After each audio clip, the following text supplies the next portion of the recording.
The cattle yard was thick with dust that evening, the sun bleeding low across the horizon, turning the air the color of rusted copper. Men shouted and bartered, their voices scraping against one another, while the smell of sweat, hay, and horseflesh clung heavy.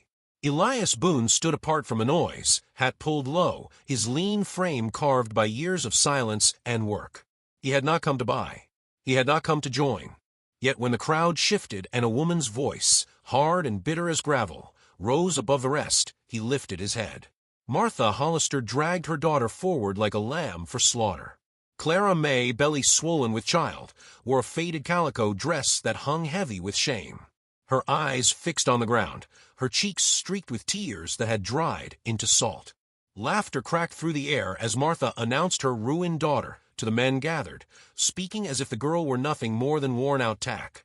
The crowd leaned in, greedy for spectacle. Clara swayed but did not break. She let herself be bartered, her silence a thin shield against the jeers. Elias stepped forward without flourish, his boots thudding softly against the dirt. He spoke his price in a voice so steady it quieted the mockery for a heartbeat. No pride touched his eyes, only a hollow ache he did not try to hide. Martha spat into the dirt and took the money, her daughter's arm shoved toward him like discarded property. Clara flinched at his nearness, the humiliation burning deeper than any wound. He did not touch her, only tipped his hat and gestured toward the waiting horse. The ride westward was carried on the hush of crickets and the weight of unspoken things. Clara kept her gaze on the road, hands clasped over her child. Elias offered nothing but silence, though when the night wind grew sharp, he wordlessly draped a blanket across her shoulders. The ranch that met them was modest but tended, split-rail fences mended, the porch holding a rocking chair that swayed in the wind, a single plate laid on the kitchen table as if waiting for someone long gone. Clara noticed the silence first. Not the empty kind, but the sort that lingered like an old wound. She set her few belongings in a small room, feeling less a guest than a prisoner, and when she closed the door the sound echoed too loudly. Elias left her to herself. At dawn, she saw him already in the fields, shoulders bent beneath the work, his hat shadowing the lines of his face. He did not pry, did not speak of debts or duties. He simply moved through his days as though she were not an intrusion, though the world had branded her as such. Clara kept her distance, carrying her child as if the babe were her last claim to worth. She scrubbed her own clothes, tended her own meals, and watched the man from a distance. He brought firewood to her door without a word. Once she found a pitcher of fresh water waiting by her bed, cool from a well. These gestures only unsettled her further. In town, gossip hissed like dry grass. Josiah Pike, leaning over sacks of grain at the store, told anyone who would listen that Elias Boone had bought himself a spoiled girl. Reverend Thorne spoke of sin from the pulpit, his gaze heavy on her bowed head. Clara walked home with their words clinging to her like burrs. At night, alone, she felt shame bloom hot and relentless. She feared the day Elias would remind her what she owed, when he would claim the rights others said he'd purchased. Yet the day never came. Instead, she saw him in the barn, crouched low by a lame horse. His hand moved gentle over the animal's side, his voice little more than a murmur.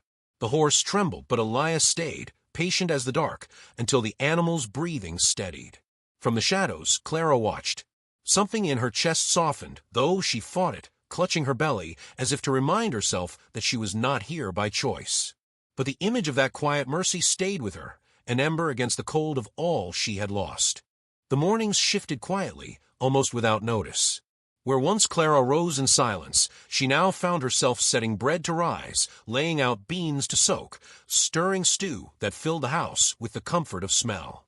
Elias came in from the fields at dusk, his hat in hand, his boots heavy with dust, and he would pause, always pause, at the table as though the meal itself were a gift he did not expect.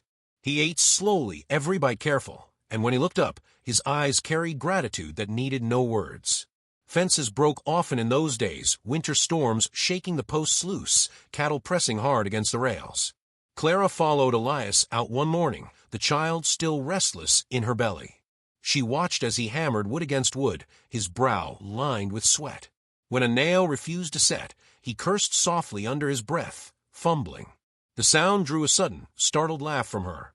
It burst from her without permission, light and quick, and for the first time Elias lifted his head, his mouth tugging into the faintest shadow of a smile. The moment passed, but its echo lingered in her chest. Not everyone welcomed that quiet unfolding. In town, Josiah Pike spread his stories like seeds on wind. He called her a shame-born woman, a burden bought cheap. Reverend Thorne's Sunday sermons pressed heavy, his words laced with judgment, his eyes a spear of fire when they swept across her. Clara lowered her head, but each time Elias stood beside her, still as an oak, saying nothing, yet shielding her with the weight of his silence. When men laughed, he did not flinch. When whispers curled through the streets, he simply gathered what he came for and led her home. It was not defense shouted in anger, but dignity held with steady hands. The rains came hard one night, thunder rolling over the valley, lightning cutting the sky into pieces. Clara's body bent with sudden pain, sharp as a knife. The child was coming.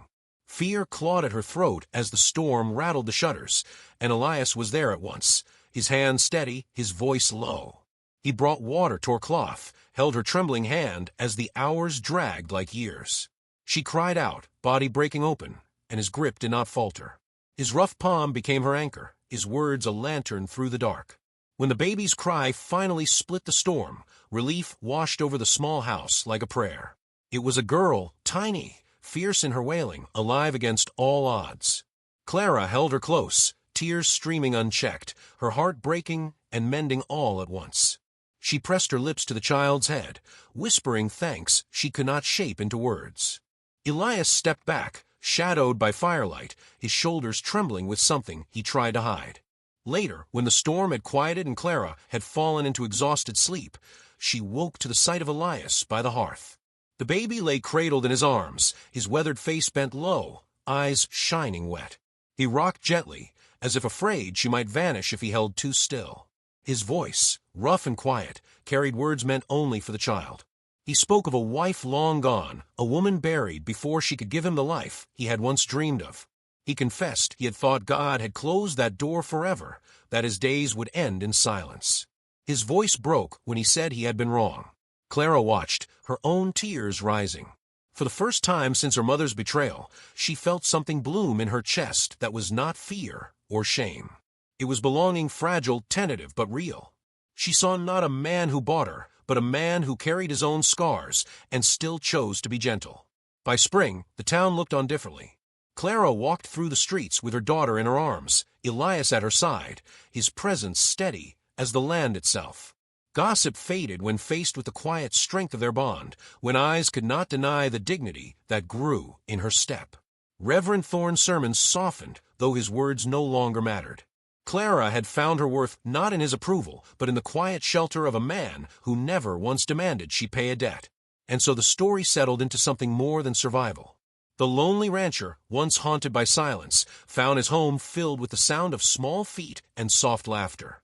The girl sold in shame became a mother who walked proud, her child held like a banner of hope. Together they carved a life not from bargain or pity, but from the steady layering of grace upon grace. Sometimes, friend, the world will strip a soul bare, leaving only ashes and whispers. But do not believe that is the end. For grace does not come in thunder or triumph. It comes quiet, like a lantern lit in the darkest night, when one weary heart dares to see another not as ruined, but as enough. And in that Saul,